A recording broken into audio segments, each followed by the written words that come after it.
नमस्कार, आभार, अभिनंदन, स्वागत है आप सभी का मनी 9 में और आपके पसंदीदा शो गोल्ड की दुनिया के सबसे अनोखे शो गोल्ड सेंट्रल में। और आपको बता दें, गोल्ड की कीमतों को लेकर के बीता एक महीना काफ़ी उतार चढ़ाव भरा रहा। विदेशी बाजार में $100 से ज़्यादा की मूवमेंट देखने को मिली और घरेलू बाजार में करीब 2,500 रुपये के दायरे में कारोबार हुआ। लेकिन दोनों ही बाजारों में सोना नई रिकॉर्ड ऊंचाई छूने में कामयाब रहा। गोल्ड के बाजार को लेकर इस भारी उतार चढ़ाव की संभावना हमने गोल्ड सेंट्रल के पिछले ही एपिसोड में जताई थी। अब बड़ा सवाल यहाँ पर यह बनता है कि आगे सोने की कीमतें क्या और बढ़ेंगी या फिर कीमतें टूट सकती हैं। गोल्ड सेंट्रल के आज के एपिसोड में हम इसी सवाल का जवाब तलाशने की कोशिश करेंगे। साथ में वर्ल्ड गोल्ड काउंसिल की उस रिपोर्ट को भी समझेंगे जो दुनिया भर में सोने की मांग और सप्लाई की विस्तार से जानकारी दे रही है। और हमेशा की तरह सोने के एक्सचेंज ट्रेडेड फंड्स तथा केंद्रीय बैंकों की खरीदारी की रिपोर्ट तो रहेगी ही। लेकिन सबसे पहले जान लेते हैं कि आज के कार्यक्रम में हम क्या कुछ दिखाने वाले हैं, क्या कुछ बताने वाले हैं। नजर डालते हैं ऑन द शो पर। तो सबसे पहले आपको बताएंगे कि आखिर में गोल्ड ईटीएफ्स की तरफ से कितने सोने की खरीदारी की जा रही है, क्या कुछ आंकड़े कह रहे हैं और वाकई में खरीदारी की जा रही है या नहीं की जा रही है। ये तमाम आंकड़े आपको विस्तार पूर्वक हम बताएंगे। इसके बाद हम जानेंगे कि आपसे कि दुनिया भर में गोल्ड की डिमांड, गोल्ड की मांग कैसी देखने को मिल रही है और ये डिमांड कहाँ से आती हुई दिखाई दे रही है। और सबसे आखिर में यही जानने की कोशिश करेंगे कि इतनी ऊंचाई पर पहुंचने के बाद गोल्ड सिल्वर में क्या अभी भी खरीदारी के मौके बन रहे हैं, क्या और ऊपर जाएगा सोना और चांदी। इन तमाम मुद्दों पर करेंगे विस्तार पूर्वक बातचीत। लेकिन उससे पहले नजर डाल लेते हैं सोने और चांदी की दुनिया की तमाम बड़ी खबरों पर हेडलाइंस में। खदानों में सोने की रिकॉर्ड सप्लाई। मार्च तिमाही में 856 टन सोना खानों से निकाला गया। कुल सप्लाई में 1% की बढ़ोतरी। टेक्नोलॉजी सेक्टर में घटी सोने की मांग। मार्च तिमाही में सिर्फ 70 टन गोल्ड की डिमांड, पिछले साल के मुकाबले 13% कम।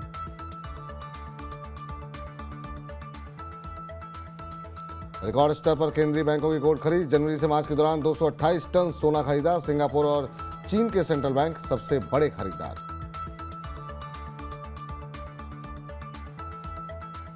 दो 2023 के दौरान मांग के मुकाबले कम रहेगी चांदी की सप्लाई। 14.21 करोड़ औंस कम सप्लाई का अनुमान, जबकि इंडस्ट्रियल मांग रिकॉर्ड अनुमानित।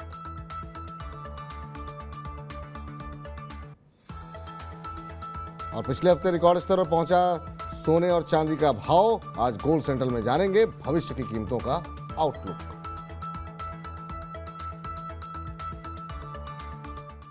चलो, तो बात रही सुर्खियों की, लेकिन अब गोल्ड सेंट्रल में हमारे आज की खास मेहमान से आपको रूबरू कराने का वक्त हो चुका है। हमारी आज की एक्सपर्ट हैं रनीशा चेनानी जी, जो कि ऑगमेंट गोल्ड की रिसर्च हेड हैं। रनीशा जी, बहुत बहुत स्वागत है आपका, आभार, अभिनंदन। और निश्चित रूप से जब भी आप आती हैं सोने चांदी के विषय पर हमारे दर्शकों को बहुत गहनता से जानने का मौका मिलता है। बहुत बहुत शुक्रिया मैम। मैम, आज की बातचीत आपसे शुरू करें उससे पहले जरा हम एक खास रिपोर्ट आपको दिखाना चाहते हैं, हमारे दर्शकों को दिखाना चाहते हैं, जो कि देश में सोने की खपत और सप्लाई पर जानकारी देती है। या सबसे पहले इस रिपोर्ट पर नजर डालते हैं और फिर चर्चा को आगे बढ़ाते हैं। गोल्ड का भाव हाल में ही रिकॉर्ड ऊंचाई पर पहुंचा है और लंबे समय से भारतीय बाजार में कीमतें 60,000 रुपए के इर्द गिर्द बनी हुई हैं। इन बढ़ी हुई कीमतों की वजह से देश में सोने की खपत में भारी गिरावट आई है।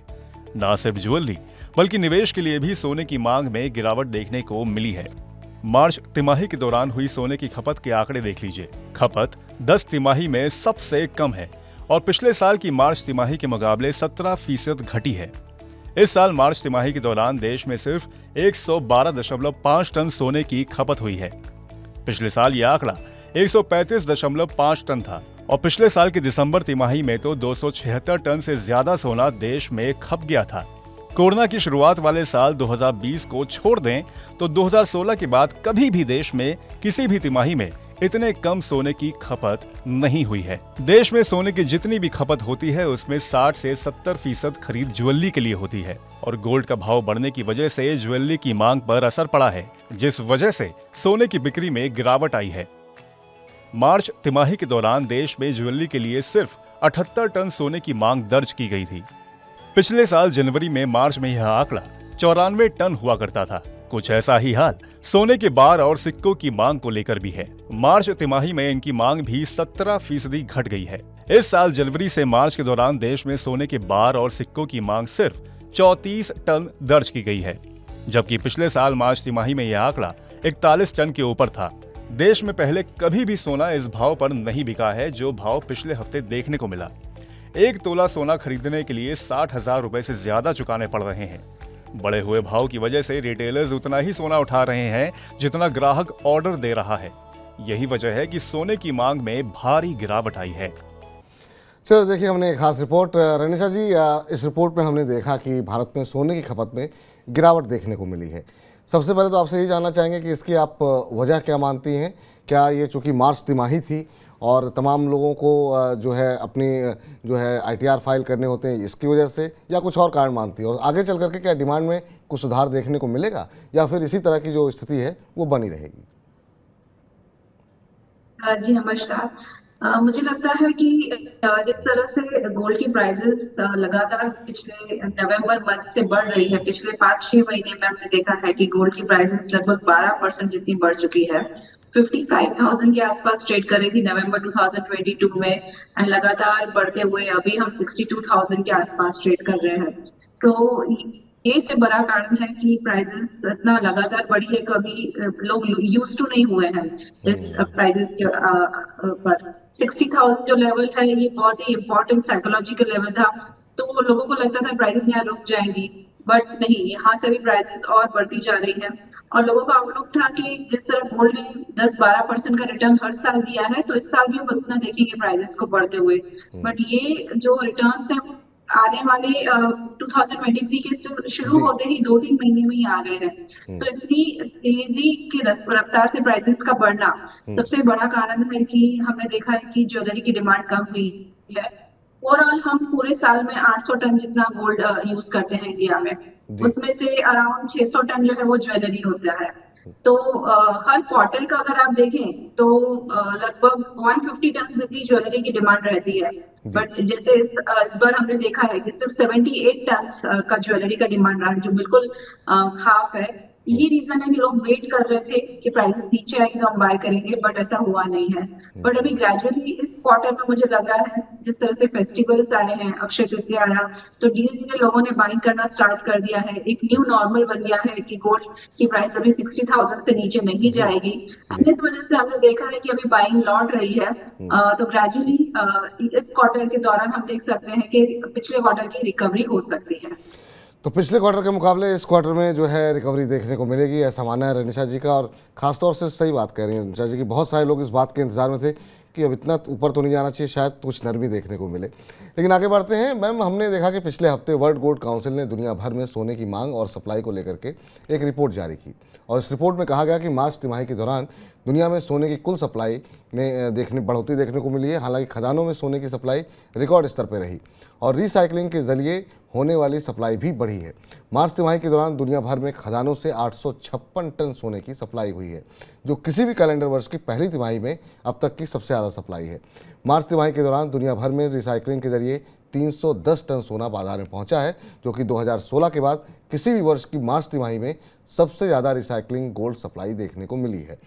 तो मैम, इसको लेकर के सवाल आपसे यही है कि जिस तरह से मार्च तिमाही के दौरान वैश्विक स्तर पर सोने की सप्लाई बढ़ी है, क्या उसी तरह का ट्रेंड आप आगे भी देख रही हैं, और या फिर आपको लगता है कि आने वाले टाइम में डिमांड अगर कुछ कम होती है तो हो सकता है सप्लाई साइड से भी थोड़ी सी नरमी देखने को मिलेगी? हाँ जी, हम देखते हैं कि ओवरऑल जो गोल्ड की सप्लाई है, हर साल लगभग 4,800 टन जितना गोल्ड में सप्लाई आती है। तो हम क्वार्टरली बेसिस पे देखें तो लगभग 1,200 टन जितना गोल्ड मार्केट में आता है।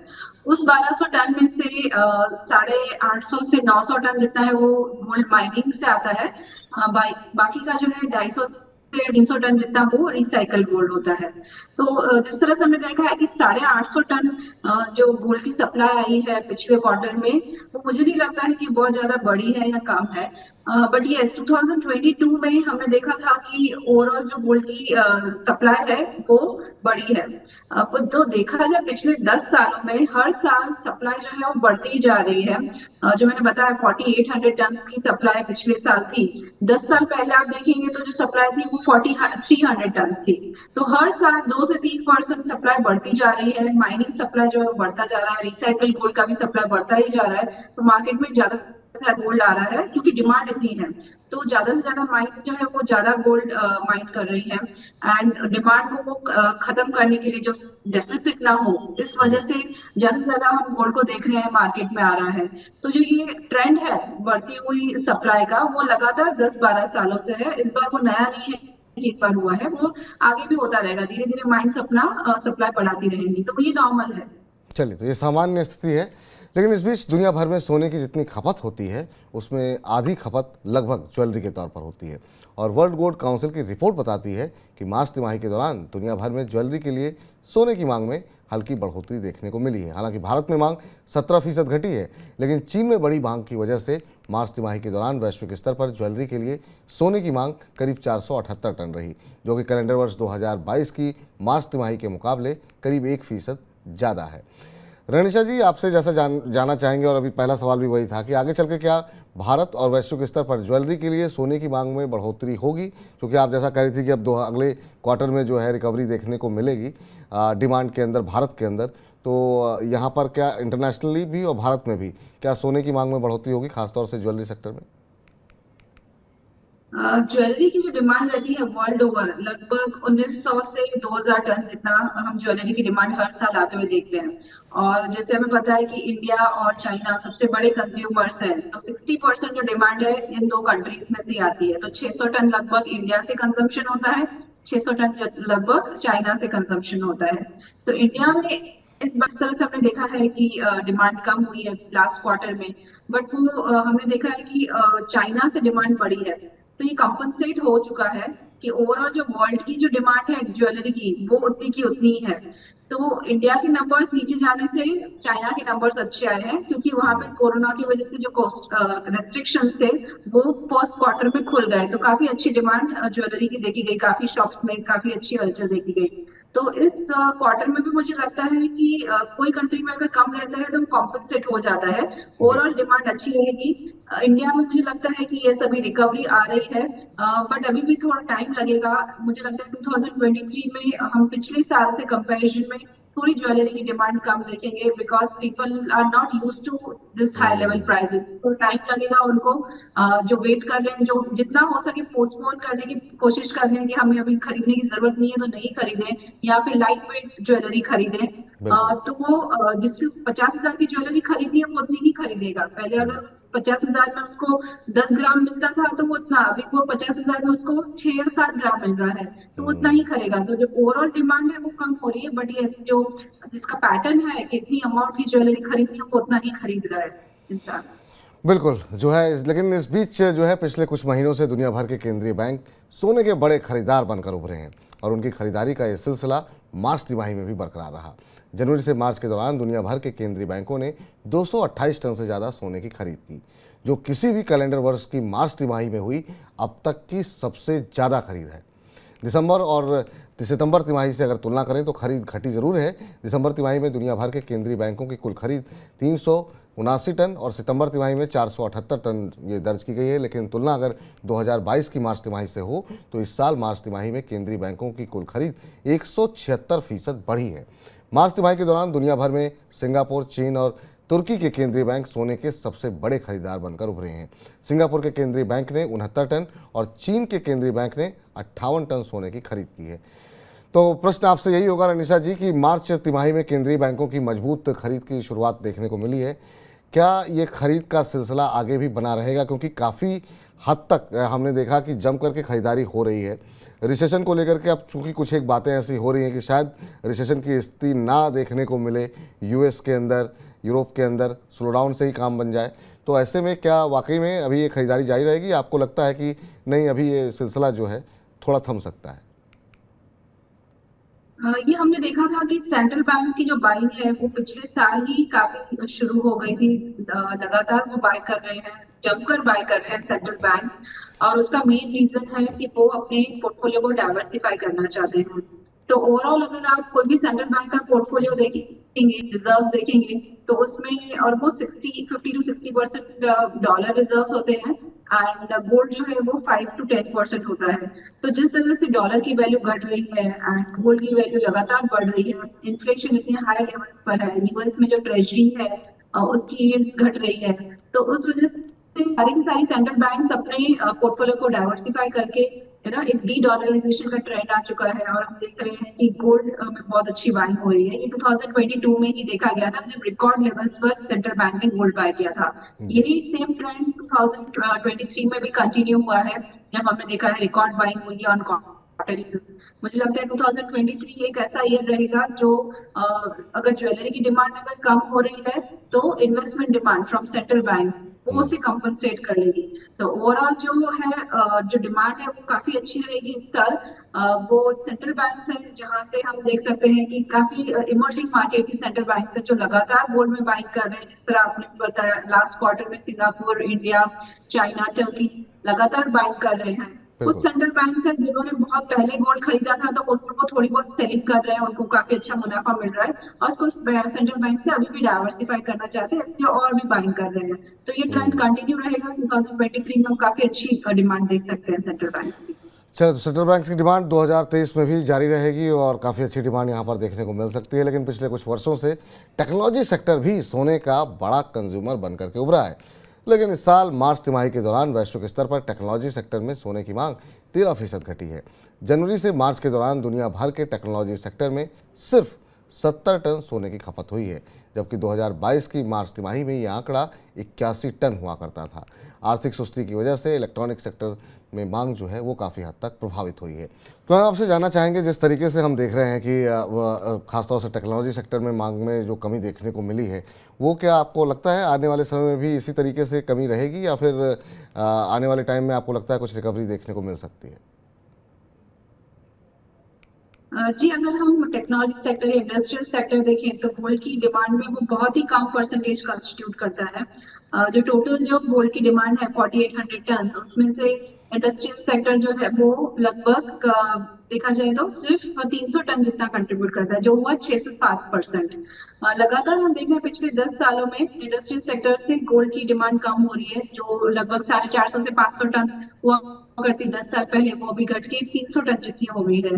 क्योंकि इंडस्ट्रीज में गोल्ड के सिवाय अभी बाकी प्रेशियस मेटल्स हैं जो यूज किए जा रहे हैं इलेक्ट्रॉनिक्स में या डेंटिस्ट्री में या बाकी इंडस्ट्रियल यूजेस में। तो ये मांग जो है लगातार घट रही है पिछले 10 सालों से, हर क्वार्टर में भी घट रही है, पिछले क्वार्टर भी घटी है। तो ये बहुत ही कम हिस्सा है जो इस सेक्टर को जाता है। तो मुझे लगता है इससे ज्यादा कुछ फर्क भी नहीं पड़ता क्योंकि इन्वेस्टमेंट डिमांड इतनी स्ट्रांग है, सेंट्रल बैंक इतना अच्छा बाय कर रही है। अगर इसमें थोड़ा कम भी हो जाएगा 2-3 टन का या 5-10 टन का तो ज्यादा फर्क नहीं पड़ेगा ओवरऑल डिमांड में। ठीक। इस दौरान मार्च तिमाही के दौरान दुनिया भर में निवेश के लिए भी सोने की मांग घटी है। वर्ल्ड गोल्ड काउंसिल की रिपोर्ट कहती है कि मार्च तिमाही में निवेश मांग 51% घटकर 274 टन रही। हालांकि इस दौरान गोल्ड बार और सिक्कों की मांग में 5% की बढ़ोतरी दर्ज की गई। गोल्ड बार और सिक्कों की मांग 302.4 टन रही है। तो मैम, आपसे ये समझना चाहेंगे कि अब जिस तरीके का यहाँ पर रुझान देखने को मिला है, आगे भी हम ये मान के चलें कि अब जो सोने के सिक्के हैं, बार हैं, इसमें जो डिमांड में कमी देखने को मिली है, इसको किस तरीके से देख रही हैं आप? नहीं, इनफैक्ट जो बार्स एंड कॉइन्स का जो इन्वेस्टमेंट है वो लगातार बढ़ रहा है पिछले कई सालों से। पिछले क्वार्टर में हमने देखा कि हाँ 17% की फीसदी तक हमने देखा कि कम हुई है डिमांड। बट यस, ओवरऑल जो ज्वेलरी डिमांड कम हुई है, बट बार्स एंड कॉइन्स से हम देखते हैं लगातार डिमांड बढ़ती रहती है क्योंकि प्राइसेस ज्यादा थे। ये मेन रीजन यही था। इस वजह से हमने देखा कि थोड़ी इन्वेस्टमेंट डिमांड में भी फर्क पड़ा है और ज्वेलरी डिमांड में भी फर्क पड़ा है। लोगों ने इतना निकल के बाय नहीं किया है इंडिया में। बाकी कंट्रीज में देखा जाए तो मैंने बताया चाइना में काफी अच्छी डिमांड है। वर्ल्ड ओवर डिमांड जो है वो नॉर्मल लेवल्स पर है। तो ओवरऑल ये कॉम्पनसेट हो चुका है। बट यस, मुझे लगता है ग्रेजुअली ये रिकवर हो जाएगा। ये सिर्फ हायर प्राइसेस की का ही रीजन है। ठीक। अब चलिए जरा बात कर लेते हैं गोल्ड के एक्सचेंज ट्रेडेड फंड्स की। मार्च के दौरान दुनिया भर के एक्सचेंज ट्रेडेड फंड्स 10 महीनों बाद पहली बार नेट खरीदार बने थे। मार्च में उन्होंने सोने की नेट 32 टन खरीद की थी और ये सिलसिला अप्रैल महीने में भी जारी है। अप्रैल के दौरान दुनिया भर के गोल्ड ETF सोने के नेट खरीदार रहे हैं और नेट 15 टन की खरीदारी यहाँ पर देखने को मिली है। दुनिया भर के गोल्ड ETFs की कुल होल्डिंग बढ़कर के 3,459 टन हो गई, जो कि 2023 का ऊपरी स्तर है। तो मैम, आपसे समझना ही चाहेंगे कि माफ़ कीजिएगा, लगातार जो दूसरे महीने दुनिया भर के गोल्ड ETF सोने के नेट खरीदार बन के उभरे हैं, तो ये मान के चलें कि जो उनकी तरफ से बिकवाली हो रही थी, जो खरीदारी में कमी थी अब वो समाप्त हो चुका है और आने वाले टाइम में अब जो है यहाँ पर ये खरीदार बने रहेंगे लगातार गोल्ड ETF?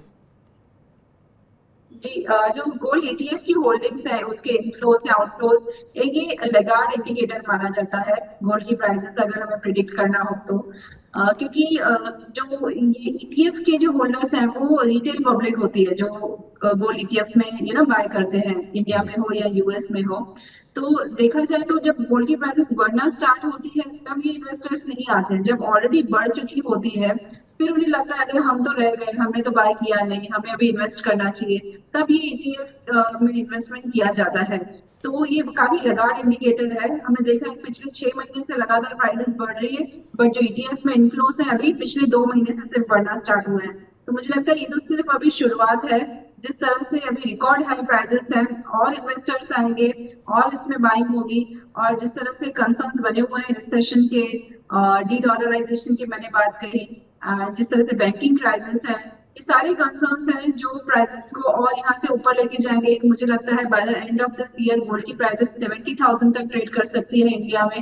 इंटरनेशनली हम देख सकते हैं कि $2,400 तक की प्राइसेस देखी जाए तो और अच्छे अभी ETFs के फंड परफॉर्म कर सकते हैं और इन्फ्लो की जाएंगे। मुझे लगता है ये तो भी शुरुआत है। रिकॉर्ड इन्फ्लोज भी हम देख सकते हैं ETF से कि ये नेक्स्ट फैक्टर रहेगा जो प्राइसेस को और ऊपर लेके जाएगा। तो ये तो बात रही सोने की, लेकिन अब जरा जिक्र कर लेते हैं चांदी का। जी हाँ, सोने के बाद अब बात चांदी की करते हैं। सिल्वर इंस्टीट्यूट ने अपनी एक रिपोर्ट में कहा है कि वर्ष 2023 के दौरान दुनिया भर में चांदी की मांग के मुकाबले सप्लाई कम रह सकती है। मांग के मुकाबले सप्लाई में करीब 14.21 करोड़ औंस की कमी का अनुमान है। अगर ऐसा होता है तो लगातार तीसरे साल मांग के मुकाबले चांदी की सप्लाई घटेगी। इससे पहले साल 2021 और 2022 के दौरान भी मांग के मुकाबले चांदी की सप्लाई में कमी देखने को मिली थी। 2022 के दौरान तो वैश्विक स्तर पर चांदी की मांग 124.24 करोड़ औंस पहुंची थी, जबकि सप्लाई 100.47 करोड़ औंस दर्ज की गई थी। तो मैम, आपका क्या मानना है कि क्या आउटलुक आप देख रही हैं? क्या मांग के मुकाबले इस साल भी सप्लाई कम रहेगी या आपको लगता है कि सप्लाई बढ़ने के चांसेस है कहीं से? जो ओवरऑल सिल्वर की डिमांड एंड सप्लाई है और जो फंडामेंटल्स है वो काफी बेहतरीन है इस साल 2023 में। और पिछले साल भी हमने देखा था कि रिकॉर्ड डेफिसिट देखा गया था सिल्वर में। इस साल भी एक्सपेक्टेड है कि 14.2 करोड़ मिलियन आउंसेस का डेफिसिट होगा। डिमांड लगातार बढ़ रही है। पिछले क्वार्टर हम देखें तो इंडस्ट्रियल डिमांड बढ़ी है 5% से, और सिल्वर वेयर की डिमांड बढ़ी है, ज्वेलरी की डिमांड बढ़ी है, इन्वेस्टमेंट डिमांड काफी अच्छी रही है पिछले क्वार्टर। तो लगातार डिमांड काफी स्ट्रांग है। और सबसे बड़ा जो फैक्टर है जो सिल्वर को सपोर्ट कर रहा है वो है सोलर एनर्जी मार्केट का सेक्टर, जिसे PV मार्केट कहा जाता है। वहां से काफी अच्छी स्ट्रांग डिमांड है और ये मार्केट आने वाले 3 सालों में डबल होने वाला है। जो भी कैपेसिटीज है सोलर एनर्जी की वो लगभग 1 टेरावाट जितनी है और ये बढ़ के लगभग 2.3 टेरावाट हो सकती है 2025 में। तो ये सेक्टर सबसे बड़ा कंट्रीब्यूट करेगा सिल्वर की डिमांड के लिए और सिल्वर की प्राइसेस को यहाँ से ऊपर लेके जाने के लिए। दूसरा, इलेक्ट्रिक व्हीकल्स भी है, वो भी काफी सिल्वर को कंज्यूम करते हैं। हर इलेक्ट्रिक व्हीकल में 25 से 30 ग्राम जितना सिल्वर यूज होता है, उसकी भी काफी स्ट्रॉन्ग डिमांड आ रही है। तो मुझे लगता है silver would outperform gold. In fact यहाँ से 15 से 20% जितनी और रैली आ सकती है। मुझे लगता है $30 जितनी प्राइसेस हम सिल्वर में इस साल देख सकते हैं इंटरनेशनली, और इंडियन टर्म्स में देखें तो लगभग 20,000 तक का मेरा टारगेट है जो प्राइसेस टच कर सकते हैं 2023 में। चलिए, अब जो अगला महत्वपूर्ण प्रश्न है जिसके लिए हमने काफ़ी तैयारी की थी, आपने कोशिश की कि उसका उत्तर पहले ही प्रश्न में दे दिया जाए, लेकिन फिर भी मैं अपना प्रश्न दोहराऊंगा कि अब चांदी को लेकर के आपने कहा कि आउट परफॉर्म करेगा, लेकिन ओवरऑल आउटलुक क्या है और किस तरीके से आप चांदी का आउटलुक देख रही हैं? पैसे लगाने हों तो कितना, मतलब अगर 100 रुपये लगाने हों तो क्या पूरे 100 रुपये अभी लगाने चाहिए, या फिर चांदी में कोई करेक्शन की उम्मीद कर रहे हैं उसके बाद पैसे लगाने चाहिए? 1-1.5 साल के नज़रिए के लिहाज से चांदी का आउटलुक आपका?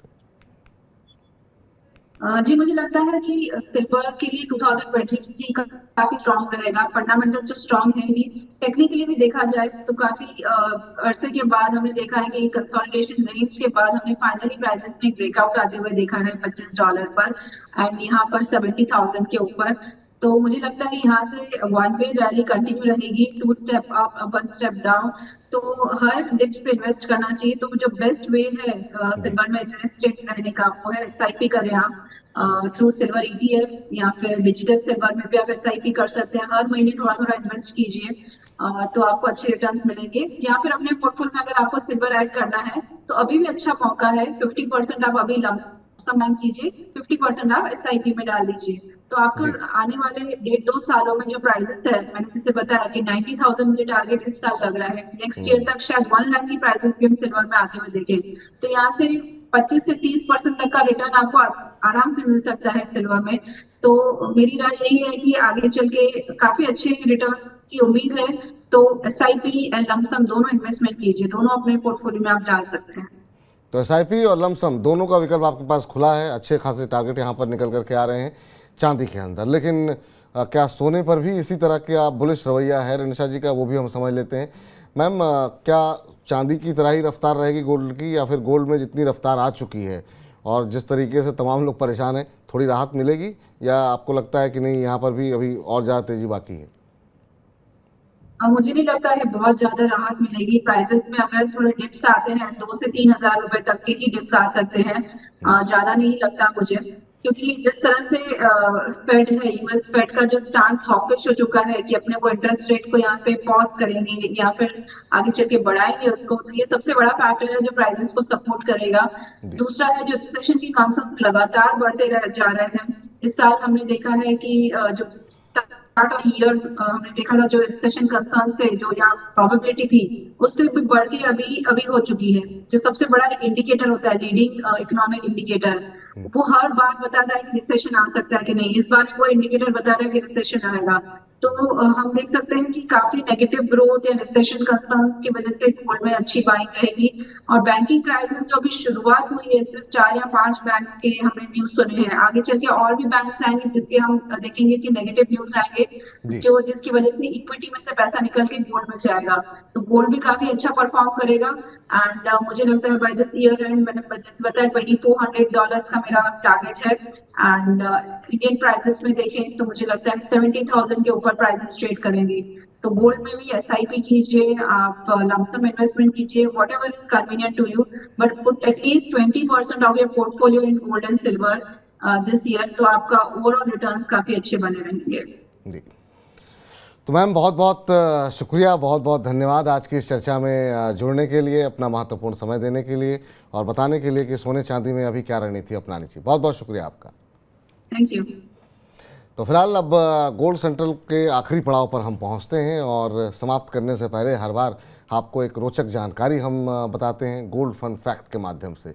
तो आपको बता दें कि क्या आप जानते हैं कि भारत में प्रति व्यक्ति सोने की सालाना खपत सिर्फ 0.54 ग्राम है, जबकि UAE में यह आंकड़ा 5.59 ग्राम और स्विट्जरलैंड में 5.58 ग्राम है। ये तस्वीर है कि जो लोगों को लगता है कि भारत में सोने की खपत काफ़ी ज़्यादा है और भारतीय महिलाएं सोना ज़्यादा खपत करती हैं, तो ये उदाहरण उनके लिए है सामने कि प्रति व्यक्ति सोने की खपत के लिहाज से अगर हम देखें UAE और बाकी स्विट्जरलैंड के मुकाबले भारत की खपत काफ़ी कम है। तो फिलहाल गोल्ड सेंट्रल में इतना ही, लेकिन तमाम छोटी बड़ी खबरों के लिए आप लगातार मनी 9 के साथ बने रहिए और अपनी जेब का ध्यान रखिए। फिलहाल के लिए इजाज़त दीजिए। नमस्कार।